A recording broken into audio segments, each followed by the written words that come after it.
Good morning, students. We are on styles of leadership. In the previous video, we have completed with the first kind of leadership style, that is authoritative leadership style, which is also known as autocratic style of leadership. Coming to the second one, that is participative leadership style. Now, it is also known as democratic style of leadership. And why it is known as democratic style of leadership? Because here each and every follower has the right to express his or her own views. Okay. Now, in this kind of style, the decision making powers are shared with the followers by the leader. In that previous one, the decision making power was only with in the hands of autocratic leader, but in case of such kind of leadership, that decision making power is also being shared with the followers. The group members are already well informed about the plans. Now they're already knowing in advance what kinds of plans they have to implement with. Okay, but in the previous one, they were not informed about the plans. They were being directly ordered to implement the plans. Now suggestions, advice, opinions are welcome from the followers, at least in the issues related with them. Okay, if they're having any problem in any of the matter, they can just give their suggestions, share the problems, give their advice and opinions to that of the leader, and leader will just welcome their suggestions in all the cases. So this is why it is known as participative leadership style. Okay, now as you can see in this particular diagram of leadership style, which is democratic, it is known as, you can see there is a two-way communication arrow. A leader can also freely talk with that of the followers, and followers can also freely talk with that of the leaders. Coming to the advantages of such kind of leadership style, active participation of all the group members ensures effective decision making. Now here, all the followers along with that of the leaders can actively participate in the decision making. That is why here it just ensures effective decision making by all the group members along with that of the followers. It brings loyalty, belongingness, sense of responsibility among the group members. Now every time if the leader is taking any sort of decision, he is consulting each and every follower, just taking their advice, welcoming their suggestions. It automatically brings loyalty, belongingness and a sense of responsibility among all the followers, changing the group members' attitude towards the job and the organization. Now, such kind of leader act as an inspiration for the followers. Why? Because he is that person who not only just make the goals but shares the goals with the followers. Not only have the power but share that power and freedom with that of the followers. That is why he will be that person who will be changing the behavior of each and every follower towards the workplace also and towards the job also. Coming to the next one, that is disadvantages. Now here a leader is consulting every time each and every follower while taking the decision, resulting in delay in decision making. Okay, every time he will be consulting each and every follower for any of these small and big decisions, which will lead to that of delay in decision making.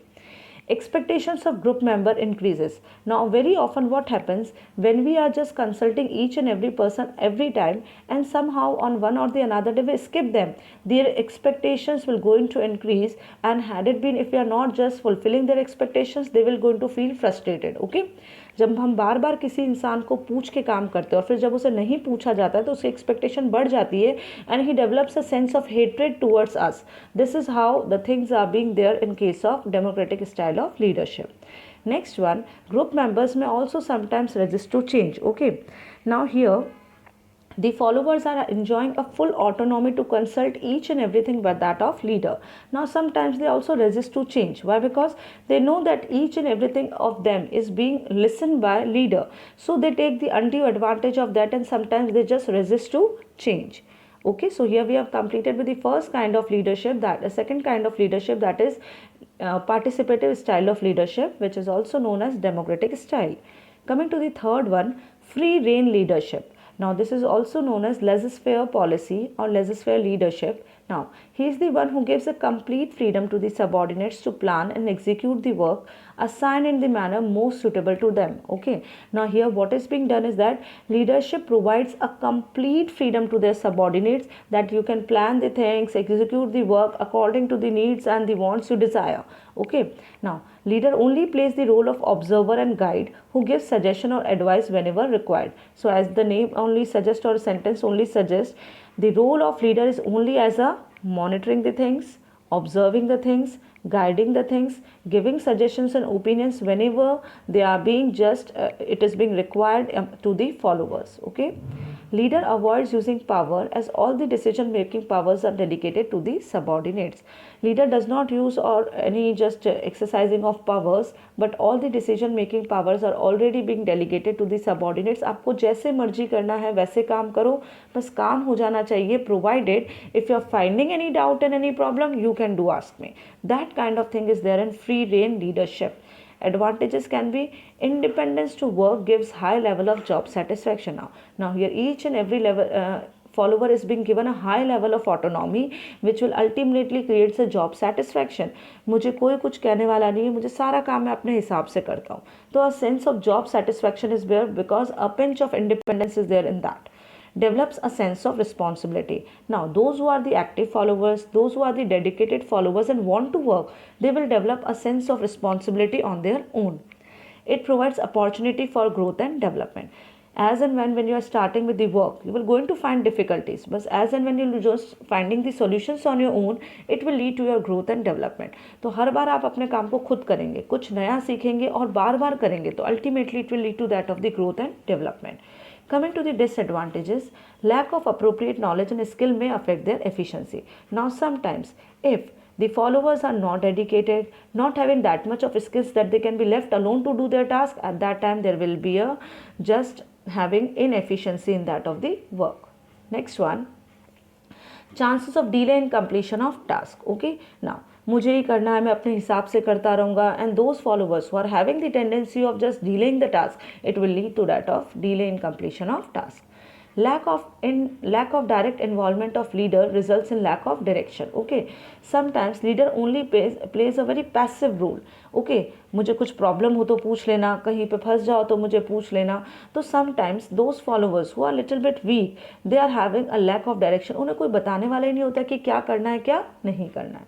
Subordinates may ignore organizational interest for their personal interest. Okay, now here full autonomy is being given to that of the followers, and those persons who are just working for their personal interest will going to supersede over their organizational interest.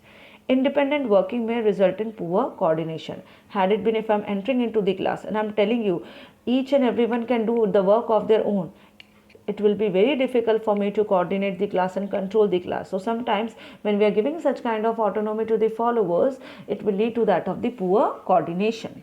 Okay, so here we have completed with all the three kinds of leadership styles, ranging from that of autocratic style of leadership which was very strict to a certain liberal one, that is your participative style of leadership, and the last one which is you're having a complete freedom, that is your laissez-faire leadership style.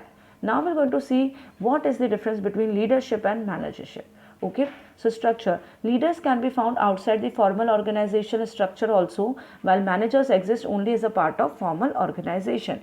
I already told you that leader can be your grandfather also, who just may not be having any sort of managerial position. So leader can exist outside the organization also, but when we are talking about managership, they are the part of the formal organization. Focus. The focus of the leader is to meet the expectations and aspirations of that of the followers. Now here, the purpose of leader is to just meet the expectations and aspirations of the followers, that मेरे followers जो मुझसे चाहते हैं मैं वो सब उन्हें दूँ. लेकिन the focus of manager is on achieving the organizational goal. लेकिन manager का focus रहता है किसी भी तरीके से मैं organizational goal को achieve कर लूँ.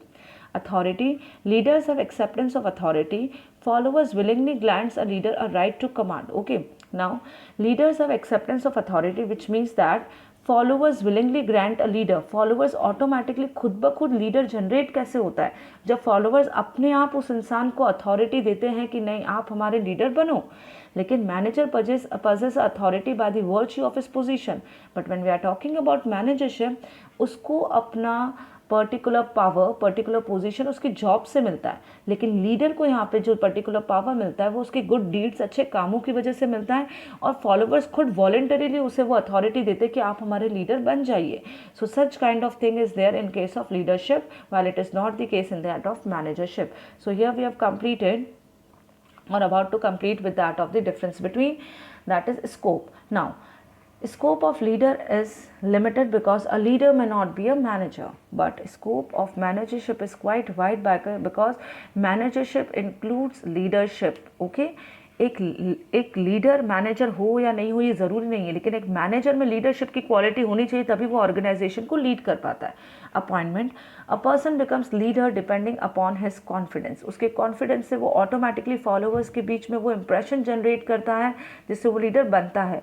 लेकिन managers are being formally appointed. Now every time leader says like we, okay, you, but here the manager believes in I. Okay, so this is known as the unity. When a leader just demonstrate an approach to his followers, at that time he uses the words we and you, but whenever the manager approaches his subordinates, he always use word I. That is why this is the major difference between managership and leadership. So here we have completed with our chapter, that is directing. Please do the practice questions also, okay, in your notes copy along with that of the completion of notes. Bye. Have a good day.